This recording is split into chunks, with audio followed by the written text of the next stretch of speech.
अस्सलामुअलैकुम। कैसे हैं आप सब लोग। उम्मीद है आप सब लोग खैरियत से होंगे। तो आज मैं बनाने जा रही हूँ चिकन टिक्का पिज़्ज़ा और उसके अज्जा आप नोट कर लीजिए, जो कि मैं साथ साथ ही आपको बताती जाऊँगी। तो बिस्मिल्लाहिर्रहमानिर्रहीम। मैंने क्या किया है कि 1/4 प्याली दही को डाल दिया है एक दूसरी प्याली में, और अब इसमें सारे अज्जा डालूँगी। इसमें डाला मैंने 1 टीस्पून लाल मिर्च, 1 टीस्पून नमक और हाफ़ टी स्पून हल्दी, और 2 टीस्पून इसमें डाला है टिक्का पाउडर, और 1 टीस्पून कुटी हुई हरी मिर्चें, और 1 टेबलस्पून इसमें लहसुन अदरक का पेस्ट।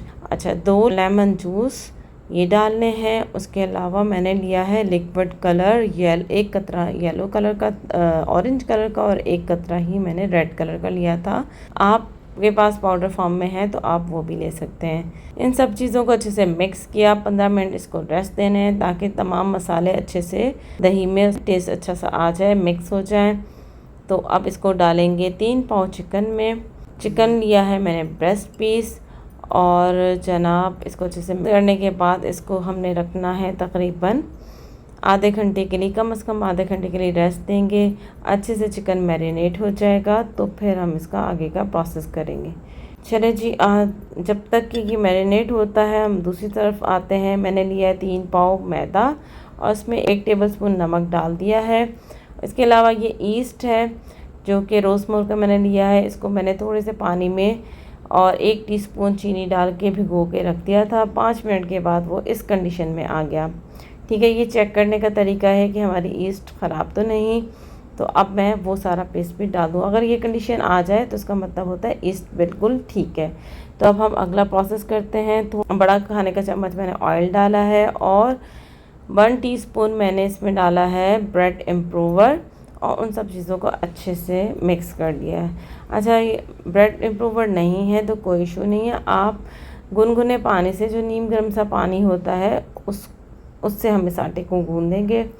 3 पाव मैदा लेंगे तो तकरीबन 300 ml पानी हमको चाहिए होगा। तो इसको लेकिन फिर भी इसको थोड़ा थोड़ा करके डालेंगे, अच्छे से मिक्स करेंगे। गूंदना हमने नॉर्मल आटे की तरह है, लेकिन उसका जो टेक्सचर होगा वो हमने रखना है थोड़ा सा हार्ड, क्योंकि जब आटे के अंदर मैदे के अंदर ख़मीर उठता है तो उससे क्या होता है, ये जो आटा है वो थोड़ा सा वैसे ही सॉफ्ट होता है। तो पहले ही बहुत सॉफ्ट रखेंगे तो और ज़्यादा सॉफ्ट हो जाएगा, जिसको हैंडल करना थोड़ा सा मुश्किल होगा। तो हम इसको थोड़ा सा हार्ड आटा गूँधेंगे, और थोड़ा सा ऊपर लगाया ऑयल, और इसको रख दिया मैंने 1 घंटे के लिए रेस्ट पर, क्योंकि आजकल बहुत गर्मी है तो 1 घंटा बहुत अच्छा है, आराम से इसमें राइस हो जाएगा। तो जनाब इसको मैंने रख दिया है, और दूसरी तरफ ये जो चिकन मैरिनेट करने रखा हुआ था, अब हम इसको 2 टेबलस्पून ऑयल के अंदर पका लेंगे।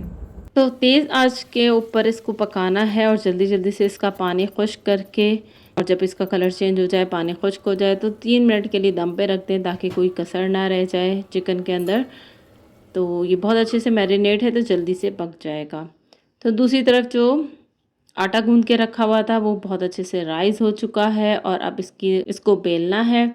मैंने एक जो ट्रे ली है मैंने, और उसमें मैंने ऑयल लगा लिया, और इस तरीके से मैंने हाथों से इसको फैला लिया है दोनों ट्रे में। अब मैं इसको प्रिक करूँगी फोक की मदद से, और मैं लगाया इसके ऊपर चिली गार्लिक सॉस। मेरे पास पिज़्ज़ा सॉस नहीं था तो मैंने इसको चिली गार्लिक सॉस से बनाया है। आप मेरा तरीका इख्तियार करके देखिएगा, बहुत ही मज़ेदार बनता है। ज़रूरी नहीं कि आप पिज़्ज़ा सॉस हो या बनाएं तो ही आप पिज़्ज़ा बन सकता है। तो अब मैंने इसके ऊपर छिड़का है नमक और काली मिर्च और मिक्स हर्ब। ऊपर से मैं लगा रही हूँ चीज़, जो कि ग्रेट करके लगाई, लेकिन ये बहुत ज़्यादा सॉफ्ट हो चुकी थी तो अच्छे से ग्रेट नहीं हो रही थी, तो मैंने इसको हाथों से ही तोड़ तोड़ के लगा दिया है। तो ये पिज़्ज़ा तैयार हो रहा है। मेरे प्यारे प्यारे से मेहमान आए हुए हैं, और वो उनके साथ हैं लिटिल प्रिंसेस। तो उन्होंने कहा कि हमें इसको लोड कर लेने दीजिए पिज़्ज़ा, हम अपनी मर्ज़ी से इसको वेजिटेबल्स वगैरह इस पे लगाएंगे। तो साथ साथ मैं भी करती जा रही हूँ, साथ साथ वो भी मेरी मदद कर रही हैं। तो इस तरीके से अपनी मर्ज़ी की पसंद की शिमला मिर्च है, इसमें प्याज के स्लाइस हैं, टमाटर हैं और ऑलिव्स हैं और चिकन टिक्का के पीसेस भी इसमें मैंने डाले और उसके ऊपर थोड़ा सा दोबारा से मैंने चीज़ को ग्रेट कर दिया। अच्छा, चीज़ जो है ये मैंने डाली है पिज़्ज़ा चीज़, यानी मोज़रेला और चेडर चीज़ का मिक्सचर जो होता है वो। तो अब आते हैं कि किस तरीके से इस पिज़्ज़ा की ट्रे को हमने पतीले में रखना है। तो इस पिज़्ज़ा को बेक करने के लिए मैंने लिया है एक बड़ा पतीला, जिसको मैंने एक नीचे ट्रे रखकर और उसको ढक कर रख दिया है 5 मिनट के लिए प्री हीट करने के लिए। और प्री हीट हो गया है तो अब मैंने इसमें ये ट्रे रख दी है अपनी, एक एक करके बेक करूँगी। अगर आप ये ओवन में बेक कर रहे हैं तो फिर आप इसको 180 डिग्री पे रखेंगे और साथ में 15 से 20 मिनट में ये इंशाल्लाह बेक हो जाएगा। तो 15 मिनट हो चुके हैं। अब मैं इसको देखूंगी कि क्या कंडीशन है पिज़्ज़ा की। तो पिज़्ज़ा तकरीबन तैयार है, लेकिन नीचे से जैसे हमें क्रस्ट चाहिए था वो अभी नहीं है। लेकिन क्योंकि ये बच्चों के लिए है तो बच्चों के दांत थोड़े से नाजुक होते हैं, तो उनकी मम्मा ने कहा कि नहीं, ये वाला इस कंडीशन वाला ठीक है, क्रस्ट हमें नहीं चाहिए। तो मैंने इसको निकाल लिया और आगे सर्व कर दिया। तो जनाब, मेहमानों के लिए जो मैंने पिज़्ज़ा बनाया था उसकी वीडियो कुछ अच्छी नहीं बनी, तो वो मैं आपके साथ शेयर नहीं कर सकती। तो ये मैंने जो कुछ बच गया था पिज़्ज़ा डो, तो उसके अगले दिन फिर मैंने अपने लिए बनाया पिज़्ज़ा और वो मैंने बेक करने रखा है। 15 मिनट के बाद ये तैयार हो जाएगा और ये थोड़ा सा क्रस्ट जिस तरह से हमें पसंद है उस तरह का बनाया है मैंने पिज़्ज़ा। तो अब मैं उसी पिज़्ज़ा को कटिंग करके दिखाऊंगी कि कैसा बना है। और ये क्रस्ट पिज़्ज़ा अगर आपको चाहिए तो आप पिज़्ज़ा डो की थिन लेयर बेलेंगे, और अगर आपको सॉफ्ट पिज़्ज़ा चाहिए तो आप मोटी लेयर इसकी बेलेंगे।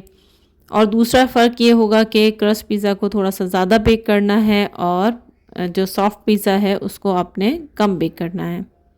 तो जनाब, ये वाला पिज़्ज़ा भी तैयार हो गया जो कि क्रस्ट पिज़्ज़ा है। और अब मैं इसकी कटिंग करके बताती हूँ, दिखाती हूँ कि क्रस्ट पिज़्ज़ा कैसा होता है। उम्मीद है आपको मेरी ये रेसिपी पसंद आई होगी। अगर पसंद आई है तो इसको प्लीज़ लाइक कर दीजिए, अपनी कॉन्टैक्ट लिस्ट में भी ये शेयर कीजिए ताकि वो उनको भी घर में आसानी से पिज़्ज़ा बनाना आ सके। और अपने ख़यालात का इज़हार कमेंट बॉक्स में भी ज़रूर कीजिएगा और मुझे बताएं कि आपको नेक्स्ट कौन सी रेसिपी चाहिए ताकि मैं उसके ऊपर भी काम कर सकूं। तो फिर किसी नई मज़ेदार रेसिपी के साथ फिर हाजिर होंगी। तब तक के लिए मुझे इजाज़त दीजिए। अपना बहुत ख्याल रखिएगा। अल्लाह हाफ़िज़।